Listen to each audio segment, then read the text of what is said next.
Assalamualaikum warahmatullahi wabarakatuh. Waalaikumsalam. Nama saya Siska Mutia. Saya mahasiswa PPG angkat kategori 1 tahun 2022. Hari ini pada malam ini saya akan melakukan wawancara dengan narasumber saya, yaitu Ibu Eri Zahraini, SPD, selaku rekan serumpun. Beliau adalah guru fisika di SMA saya. Ibu, terima kasih untuk kesediaan waktunya. Ini ada beberapa hal yang ingin saya tanyakan yang mengenai tentang identifikasi masalah yang sehari-hari Ibu temui di sekolah atau di kelas ya. Yang pertama itu menyangkut motivasi siswa. Ibu kan fisika, itu kalau siswa ketika belajar fisika itu bagaimana respon siswanya sih? Respon dia, cara mereka pembelajaran mereka sama di kelas. Saya ngajarnya 2 kelas, ada anak IPA dan IPS ya. Ini mungkin khusus kita ya eksat anak IPA dulu ya. Kalau anak IPA itu walaupun mereka itu IPA, tapi itu cuma kadang sebagian juga. Sebagian kadang-kadang yang memang tidak suka juga dengan dengan fisika ya, mungkin mereka menganggap fisika itu terlalu sulit duluan. Ya, kadang-kadang belum belajar dulu udah bilang, "Bu, sulit kali fisika, seperti ini misalnya kan contohnya. Terus ketika nanti sudah mulai masuk pelajaran ya kan, sudah mulai berinteraksi dengan gurunya, itu kadang-kadang pemahaman itu 1-2 siswa dan sebagian itu nanti sudah berubah sedikit demi sedikit. Gitu ya. Apakah selama proses pembelajaran siswanya aktif atau bagaimana? Ada yang aktif, ada yang tidak. Yang aktif itu rata-rata yang memang suka fisika, yang memang kemudian sudah suka, kemudian mereka memang paham kadang-kadang ya, paham, kita jelaskan cepat pahamnya. Sedangkan anak yang tidak aktif itu anak yang tidak paham rata-rata, tidak paham apa yang harus dilakukan misalnya ya kan. Jadi mereka kadang-kadang menunggu kawan. Kalau dalam kelompok itu menunggu kawan yang bisa. Nebeng istilahnya. Jadi tidak berusaha kadang untuk ini ya. Baik, kalau untuk minat siswanya bagaimana? Minat fisika, mereka minat dengan pelajaran fisika, cuma mereka udah duluan memvonis, itu yang menjudge dulu kan, memvonis dulu sukar. Jadi udah ada pola pikir seperti itu, jadinya mereka uring-uringan. Malah Bu, susah Bu, belum lagi kita jelaskan, belum lagi mereka masuk pelajaran, tapi ketika mereka nanti sudah belajar materi-materi yang mungkin duluan kita kita jelaskan, misalnya mereka juga paham ya, mereka antusias gitu. Ini untuk siswa ya. Kadang ada siswa yang pendiam di kelas. Itu kan ada yang tidak berani bertanya. Apakah ada di kelas Ibu? Proses pembelajaran itu ada siswa yang kadang-kadang diam, tidak berani bertanya. Harus kita ajak dia bertanya dulu, itu baru mau. Mungkin malu pergi bertanya sama kawan yang takutnya salah itu anaknya. Takut salah di pertanyaannya, ataupun pertanyaannya mungkin terlalu rendah mungkin bagi dia, bagi kawan-kawan dia lainnya, dia merasa malu untuk bertanya hal seperti itu. Jadi lebih dia diam mungkin buat dia. Kita terus tadi. Ini yang berhubungan dengan literasi. Karena sekarang kan lagi digalakkan oleh pemerintah tuh literasi ya kan? Apalagi sains ya, literasi sains. Nah, untuk literasi kan berarti membaca ya. Apakah masih ada siswa di kelas yang masih belum lancar membaca di kelas yang kalau lancar membaca mungkin tidak ada masalah apa-apa ya, mungkin udah bisa membaca ya. Tapi peminat literasinya yang masih kurang minatnya. Iya, peminat literasi itu kurang sekali, apalagi untuk literasi tentang teknologi. Itu mereka sangat-sangat tidak lebih banyak mengakses hal-hal yang tidak berguna daripada mengakses hal-hal mengenai dengan berbau dengan pendidikan. Khususnya ya, apalagi mata pelajaran ya. Jadi anak-anak itu pemanfaatan teknologi ini pun sangat kurang ya kan, untuk literasi itu sangat kurang sekali. Baik, terima kasih Bu. Untuk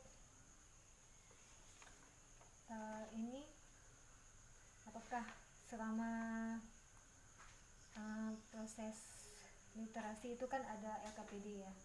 Ya. Itu kan kadang-kadang di fisika sama ya, kimia itu kan ada teori konsep, Iya.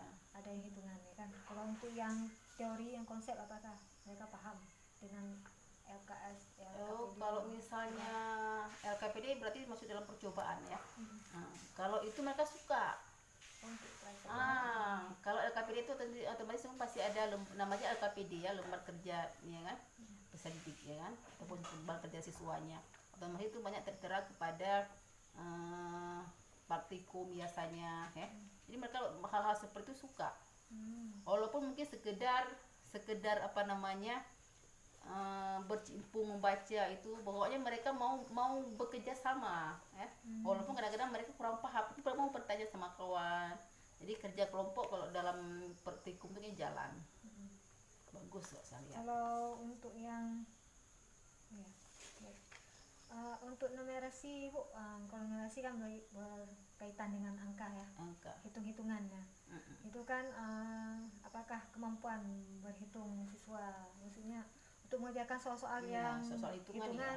Apakah mereka mampu atau kalau soal hitungan agak kurang ya, karena kenapa, matematika mereka lemah sekali ya.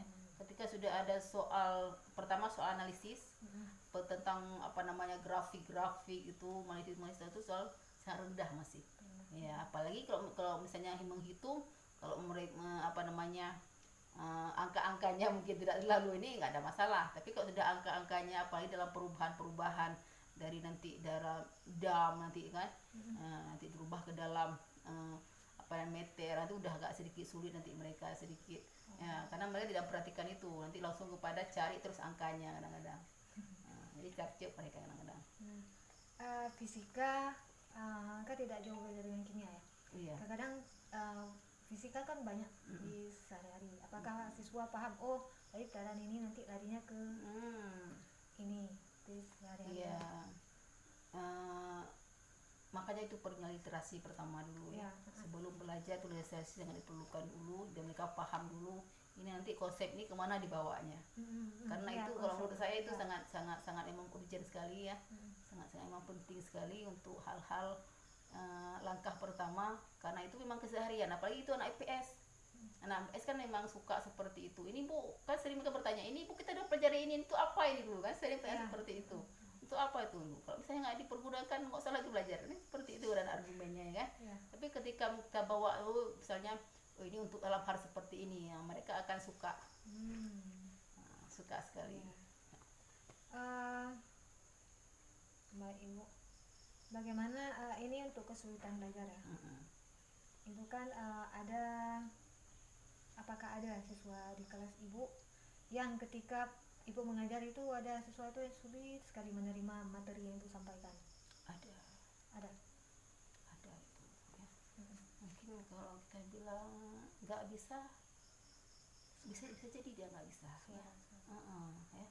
Karena memang apa namanya, variasi anak dalam kelas itu berbeda semuanya. Ada yang memang langsung kita kasih materinya langsung bisa tangkap, ada yang pelan-pelan sedikit, ada yang memang harus dalam beberapa hari baru mereka paham. Ada itu kita review kembali baru. Berarti harus kontinukan ya? Belajar mereka terus ya. Kalau untuk anak yang berkebutuhan khusus bagaimana? Yang lamban tadi kan termasuk salah satu kebutuhan khusus juga, tapi yang lebih dari yang lamban tadi, mungkin kalau lamban mungkin dia masih bisa memahami tapi lama. Tapi kalau memang tidak paham sama sekali, itu nggak ada. Tapi mungkin lebih nanti ke sekolah SLB nanti kalau anak seperti itu ya kan, penanganannya ya kan lebih serius ya. Lebih personal mungkin. Karena emang perlu penanganan lebih lanjut ya. Ini untuk relasi hubungan antara siswa dengan orang tua ya, ataupun guru dengan orang tua. Ketika ada anak mungkin yang malas belajar atau ini, apakah komunikasi dengan orang tua itu bagaimana? Komunikasi, interaksi antara orang tua dengan siswa juga bervariasi. Ada orang tua mau peduli kadang-kadang ketika anaknya menurun prestasinya ya kan, misalnya pelajaran apa menurunnya, mereka mau mau bekerja sama dengan gurunya ya, saya menanyakan apa permasalahannya. Tapi ada yang memang anak-anak yang orang tuanya tidak perlu sama sekali, jangankan pelajaran, mungkin ya keseharian saja, sekolah datang nggak, itu kadang-kadang juga jadi perhatian ya. Sekolah datang nggak, ataupun ada nggak dia masuk kelas, atau sekedar datang tidak masuk kelas ya. Jadi memang sebenarnya faktor itu harus jadi perhatian ya. Karena kalau misalnya orang tua peduli tentang anak, tentang pendidikannya nanti di sekolah ya kan, jadi mungkin lebih cepat teratasi anak tersebut ya. Berarti ini orang tua harus Iya, peran orang tua ya harus ya, karena kadang orang tua antara anak sekolah berarti udah selesai, iya, nanti pulang baru ya. Padahal kan walaupun di sekolah harus diawasi juga ya Bu ya. Nah baik, kemudian untuk kan ada siswa yang dekat dengan guru, ada yang tidak berani seperti itu, apakah ada ketika Ibu mengajar? Ada anak yang memang kadang-kadang caper, ada ya kan, kadang-kadang caper, suka diperhatiin misalnya kalau nggak bisa. Pokoknya ada acting itu banyak sekali tingkah anak-anak yang dalam kelas ya. Makanya kita guru itu harus cerdas melihatnya ya. Kadang-kadang dia memang perlu, kadang-kadang memang nggak bisa, tapi kadang-kadang nggak bisa, memang betul nggak bisa kadang-kadang, tapi kadang-kadang anak bisa, tapi dia pura-pura nggak bisa kadang-kadang. Nah jadi ya kadang pertanyaannya pun dia tahu jawabannya, tapi bertanya juga. Jadi ya kadang itu banyak sekali fenomena di kelas ya, caper itu. Pokoknya ada saja ya, pokoknya untuk mencari perhatian dari gurunya ya. Baik, terima kasih untuk tadi. Untuk model pembelajaran nih, model pembelajaran apa yang kira-kira Ibu gunakan atau Ibu pakai ya ketika pelaksanaan pembelajaran itu biar lebih kreatif ya? Kalau saya sering kepada ada yang project buatan alat kadang-kadang ya, alat pembelajaran. Mereka kalau pembelajaran itu suka ya. Kemudian PBL, project problem based learning, itu juga bagus saya lihat model pembelajarannya itu. Jadi dua itu kalau menurut saya, kalau fisika itu lebih membuat sesuatu menarik ya, menarik untuk belajar. Berarti JBL ya dengan PBL ya, dua itu mudah ya. Sekali nanti kalau ada juga emang itu inquiry, tapi saya lebih kedua itu kadang-kadang PBL dengan PJBL tadi. Karena yang fisika berarti lebih ke prakteknya. Bisa dilihat langsung, jadi siswa bisa ikut langsung ya. Baik, apakah selama melakukan proses atau metode model-model yang Bu sebutkan tadi, itu siswa ada mengalami kesulitan? Kadang-kadang bukan siswa saja ya, mungkin guru juga mengalami kesulitan ya. Kalau kesulitan guru mungkin kepada alat dan bahannya. Kita sering menggunakan cuma lab virtual, itu sering mungkin kita gunakan lab virtual saja. Karena kenapa? Keterbatasan alat ya. Kemudian kalau lab virtual itu kan lebih mudah mungkin kita atur ya kan, waktu dan sebagainya. Nah kalau ke siswanya dalam dalam pembuatan kelompok, kalau project itu waktunya ya, waktunya mereka kadang-kadang, walaupun kita project itu kan lama waktunya, kita kasih rentang waktu mungkin dalam 2 minggu 3 minggu ya, tentang waktu untuk membuat sebuah alat percobaan kadang-kadang, atau membuat apa. Nah jadi kadang-kadang untuk mengumpulkan mereka, kadang-kadang itu mereka kewalahan seperti itu, mengumpulkan cara bekerja sama kadang-kadang. Karena kan jauh-jauh tempat kita, ada yang dari Sarah Raya sana, ya kan. Jadi memerlukan berapa puluh kilometer untuk harus berkumpul satu titik kadang-kadang. Itu kendalanya. Selain nanti kendala dalam lapangan, dalam belajar. Kalau untuk penggunaan IT, apakah Ibu ini pada ketika melakukan proses pembelajaran itu media ajarnya itu ada penggunaan IT atau lebih ke proyek tadi yang seperti Ibu bilang? Kalau pembelajaran ya menggunakan IT ya rata-rata ya. Cuma kadang-kadang kita cuma keterbatasan alat ya. Kita cuma punya Infocus 2. Iya, Infocus cuma 2. Kalau misalnya bapak kadang-kadang sering bapak yang gunakan 2. Kalau misalnya kita jam-jam kedua, nanti jam pertama sudah ada yang pegang dulu fokusnya, kadang-kadang nggak dapat lagi kita yang fokusnya. Nah, makanya kita menggunakan nggak bisa menggunakan yang fokus, ya kan? Nggak bisa menggunakan yang fokus, karena yang fokus cuma dua, ya kan? Nah, jadi kita harus menggunakan ya apa namanya itu peralihan jadinya, ya, kepada hal-hal yang mungkin di sekitar kita. Oke. Ini kan ada materi HOTS nih, Bu. Oh, Nah, HOTS. kan kita kan sekarang dituntut di FPP itu harus materi Iya. itu yang HOTS ya. Iya. Ya, jangan lagi yang menjelaskan Iya, ya kan. disorder. Ya. Yes. C3 buah itu jangan dipakai lagi. Diminimalkan, Diminimalkan. Lebih ke yang C4 Iya. dan sampai ke 6 ya. Nah, itu bagaimana ya? Kalau misalnya di tempat kita, ya, kalau sekedar C1, C2, C3 itu mungkin kalau bukan sebagian ya, cuma beberapa anak mungkin yang mampu ya. Bukannya nggak mampu mungkin ya, mungkin karena kita nggak terbiasa dengan hot ya, dengan soal hot. Tapi ada juga anak yang bisa mengerjakan. Tapi kalau misalnya yang sudah sampai C3, C4 dan C5 itu sedikit. Kalau bilang cuma beberapa orang yang mungkin yang bisa mengerjakan. Berarti harus lebih Iya, dibiasakan. dibiasakan, Karena belum berarti. terbiasa ya. Dibiasakan.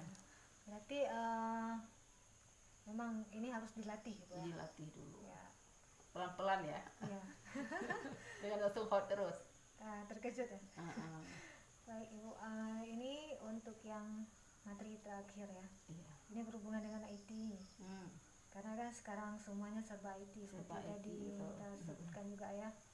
Itu ini lebih ke gurunya. Nah, apa gurunya masih paham dengan IT atau paham tapi tidak melakukan pembelajaran secara IT, atau memang tidak paham sama sekali? Paham ya. Kalau saya pribadi paham, walaupun tidak paham terlalu kali, tapi kalau penggunaan IT di sekolah kan sering kita gunakan cuman penggunaan yang fokus, kemudian virtual lab memang sering ya, itu kan menggunakan IT juga ya kan. Penggunaan komputer untuk dalam pembelajaran itu memang digunakan ya. Kemudian nanti penggunaan fokus tadi itu memang digunakan dalam pembelajaran. Jadi kalau misalnya hal-hal dalam pembelajaran itu mungkin sering kita gunakan. Sekian Bu untuk tanya jawab kita hari ini. Diskusinya ini jadi tolak ukur kita, juga jadi PR untuk kita yang belum terlaksana semua ya kan. Tidak hanya untuk Ibu tapi untuk saya juga. Ini kan jadi semacam masukan ya. Masukan untuk enggak cuma untuk kita semua ya. Untuk apa yang kurang harus kita benah ya kan gitu. Terima kasih Bu untuk wawancaranya. Semoga sukses kaya. Amin. Terima kasih hari ini. Assalamualaikum warahmatullahi wabarakatuh. Waalaikumsalam warahmatullahi wabarakatuh.